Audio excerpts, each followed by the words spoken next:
अब ये बहू कहाँ चली गई? थाली में रोटी नहीं है और तेरे पापा खाने के लिए बैठे हैं और ये महारानी गैस खुला छोड़कर बाथरूम में चली गई। जा उसकी चोटी घसीट कर उसे ला। बहुत नाटक हो गया। ऐसी कामचोर बहू किसी को नहीं मिले। पुष्पा जी लगातार बड़बड़ा रही थी। निरंजन गुस्से से भरा होकर बाथरूम का दरवाज़ा पीटता है तो वहाँ आ रही आवाज़ों को सुनकर उल्टे पांव दौड़ आता है। मम्मी, वो तेज़ तेज़ उल्टियाँ कर रही हैं। मुझसे ये सब देखा नहीं जाएगा। आप जाकर उसकी पीठ सहला दो। ओहो, बड़ा आया जोरू का गुलाम। अरे उल्टियाँ ही तो हो रही हैं। कोई चक्कर खाकर तेरी पत्नी मरने वाली तो नहीं है। अब ज़्यादा फिक्र मत कर। टिफ़िन पैक कर रखा है, चुपचाप दुकान पर चला जा। पहले ही देर हो गई, बोनी का समय हो गया है। निरंजन सिर झुकाए चला गया। उसे अपनी पत्नी की फिक्र तो हो रही थी, पर वह वहाँ अपनी माँ के डर से रुक नहीं सकता था। निरंजन दुकान चला जाता है। थोड़ी देर बाद आभा बाथरूम से निकलती है और कहती है, मम्मी जी, मेरा दिल कच्चा हो रहा है, घबराहट हो रही है, उल्टियाँ भी रुक नहीं रही, रोटी की गंध मुझसे बर्दाश्त नहीं हो रही है, मुझसे रोटियाँ नहीं बनाई जाएंगी, मुझे जाने क्या हो गया है। अरे बहू, तू फालतू का बात का पतंगड़ बना रही है। कुछ नहीं हुआ है, गर्भ ठहरा है, तुम माँ बनने वाली है और ये सब तो शादी के बाद होता है। कोई बड़ी बीमारी नहीं है। चुपचाप से रसोई में आ जा, ढेर सारा काम पड़ा है। और माँ बनने वाली है तो ज़्यादा नखरे मत कर। तू कोई पहली बहू नहीं है जो माँ बन रही है। मैंने भी इतने सारे बच्चे जने हैं, पर मजाल कभी काम से जी चुराया हो। मैं माँ बनने वाली हूँ। एक पल को ये सुनकर आभा के चेहरे पर खुशी आती है, पर दूसरे ही पल सास के कड़वे बोल सुनकर उसका चेहरा उतर जाता है और वह रसोई में जाकर काम में लग जाती है। मन तो हो रहा था थोड़ी देर बिस्तर पर लेट जाए, पर बहू तो काम करती अच्छी लगती है। चाहे उसकी तबीयत खराब हो, चाहे वो माँ बनने वाली हो, आराम उसकी किस्मत में है ही नहीं। आभा रसोई का काम निपटा लेती है और उसे भूख भी लगने लगती है, पर उसका रोटी खाने का मन नहीं हो रहा था। कुछ चटपटा खाने का मन था। वो डिब्बे में नमकीन ढूंढने लगती हैं। तभी उसकी सास फिर से चिल्लाती हैं, 2 रोटी सब्जी काफ़ी नहीं है जो नमकीन पर टूट रही है। नमकीन मेहमानों के लिए रखी है, चुपचाप डिब्बा रख और जो मिल रहा है खा ले। अपनी जुबान का चटोरापन काबू में रख। बच्चा पैदा कर रही है, कोई नया काम नहीं कर रही है। आभा मन महसूस कर रह जाती हैं और चुपचाप रोटी सब्जी खाती हैं, पर उससे वो खाई नहीं जा रही थी। पुष्पा जी और 10 काम बताकर आराम करने चली जाती हैं। वो अपनी सास के कमरे में जाकर कहती हैं, मम्मी जी, एक बार डॉक्टर को दिखा आते हैं, चेकअप कराना भी ज़रूरी है। इसमें डॉक्टर क्या करेगा? मैंने भी तो बच्चे जने हैं। एक के समय भी डॉक्टर के पास नहीं गई। सब पैसा लूटने के चौचले हैं। अभी 3 महीने तो होने दे, फिर दिखा आना। आभा निरंजन को फ़ोन पर यह खुशखबरी देती हैं और शाम को आते वक्त गोलगप्पे लाने को कहती हैं। निरंजन गोलगप्पे लेकर आ जाता है, पर पुष्पा जी घर में तूफान मचा देती हैं। कभी माँ की पसंद की तो कोई चीज़ नहीं लाया और आज पत्नी के आते ही उसकी पसंद की चीज़ लाया है। तेरी पत्नी ने तो अभी बच्चा पैदा भी नहीं किया और मैंने तुझे पैदा करके इतना बड़ा भी कर दिया। निरंजन चुप हो जाता है। वो अपनी माँ से कुछ ज़्यादा नहीं कहता है। आभा को 3रा महीना लग जाता है, पर उसकी तबीयत ठीक नहीं रहती है। 3रे महीने में निरंजन उसका चेकअप भी करवा लाया था। डॉक्टर ने कुछ जांचें लिखी थी, वो करवाने पर हेमोग्लोबिन कम आया था और कमज़ोरी होने के कारण डॉक्टर ने आराम करने को बोला था, पर पुष्पा जी के गले ये बात उतर नहीं रही थी। दोनों समय तो 4-4 रोटी खा लेती है, फिर कैसी कमज़ोरी शरीर में है? मैंने भी बच्चे पैदा किए हैं, मुझे तो कभी कमज़ोरी महसूस नहीं हुई। 2 घड़ी आराम नहीं किया, सुबह से लेकर रात तक चक्कर घिन्नी की तरह काम करती थी। पर ये आजकल की बहू है, एक बच्चा करने में ही ससुराल वालों को चक्कर घिन्नी की तरह घुमा देती हैं। ये खिलाओ वो खिलाओ और इन्हें बिस्तर पर बस आराम करना है। पर मैं ऐसा नहीं होने दूंगी। देख आबा, तू गर्भ से है और इस परिवार को बच्चा देना तेरा फर्ज है, इसलिए तू तो हमें एक अच्छा सा गोलू मोलू सा लड़का पैदा करके दे। बस इसीलिए तो तुझे ब्याह कर लाए थे कि तू हमें वारिस दे देगी। और ये क्या, हर बात में निरंजन को घसीट लेती हैं? बच्चा तुझे पैदा करना है, निरंजन को नहीं। उसे तो दुकान पर काम करने दे। 2 पैसे कमा कर लाएगा तभी तो घर चलेगा और तुझे रोटी मिलेगी। आभा भी अपनी सास के सामने कुछ भी बोल नहीं पाती है और निरंजन भी माँ के आगे डरा सहमा रहता है। एक दिन आभा सुबह रसोई में सलाद काट रही थी और फिर प्लेट में लेकर खाने लगी तो सास ने हाथ रोक लिया। सारी कच्ची सब्जियां तू ही खा लेगी तो पकाएगी क्या? मम्मी जी, अब मुझे 6ठा महीना लग गया है और डॉक्टर ने खूब सलाद खाने को कहा है।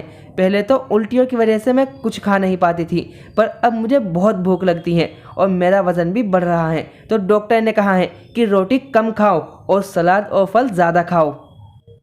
ये सुनकर पुष्पा जी गुस्सा हो जाती है। ऐसी कौन सी डॉक्टर के पास जाती हैं? हमने तो रोटी खाकर ही आराम से बच्चे जने थे।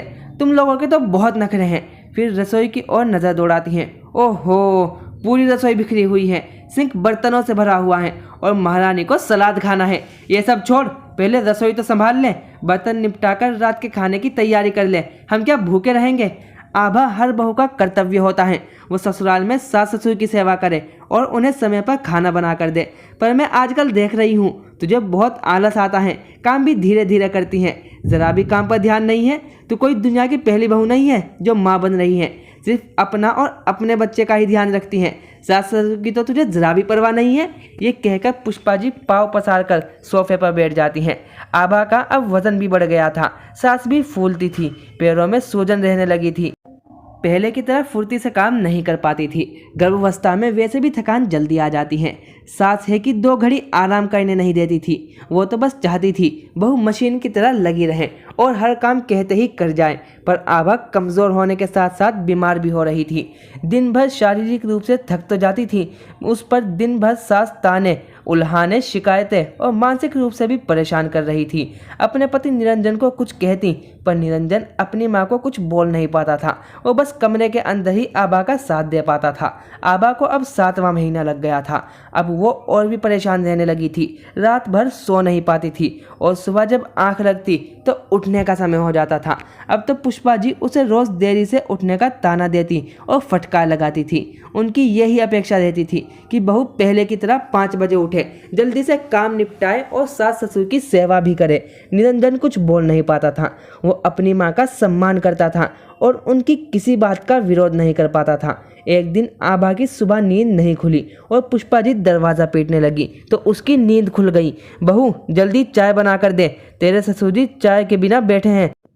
उस दिन आभा में जाने कहाँ से हिम्मत आ गई। मम्मी जी, मुझे तबीयत ठीक नहीं लग रही, बहुत थकान आ रही है, आज आप ही चाय बना लीजिए। ये सुनते ही पुष्पा जी भड़क गई। तेरी हिम्मत कैसे हुई मुझे आदेश देने की?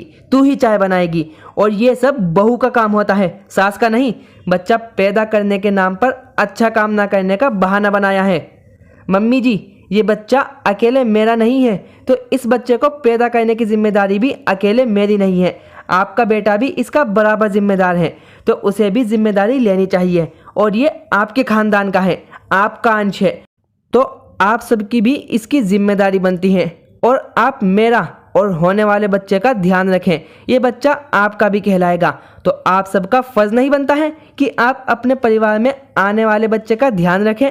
इसको लाने की सारी पीड़ा मैं सहन कर लूँगी, पर आप जिस तरह की मानसिक और शारीरिक पीड़ा मुझे दे रही हैं वो मुझसे सहन नहीं होती है। आपका बेटा भी कुछ करना चाहता है तो आप उसे भी करने नहीं देती हो। ये बच्चा मैं अपने मायके से नहीं लाई हूँ, बल्कि ये बच्चा इसी घर का है।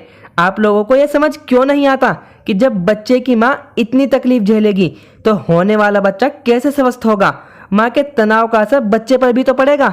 माँ खुश नहीं रहेगी तो बच्चा कैसे खुश रहेगा? मम्मी जी, मानती हूँ आपने भी बच्चे पैदा किए हैं, आपको भी बहुत कष्ट हुआ होगा, पर यह क्या ज़रूरी है जो कष्ट आपने अपने ज़माने में भुगते उन सब का एहसास आप मुझे भी करवाएं?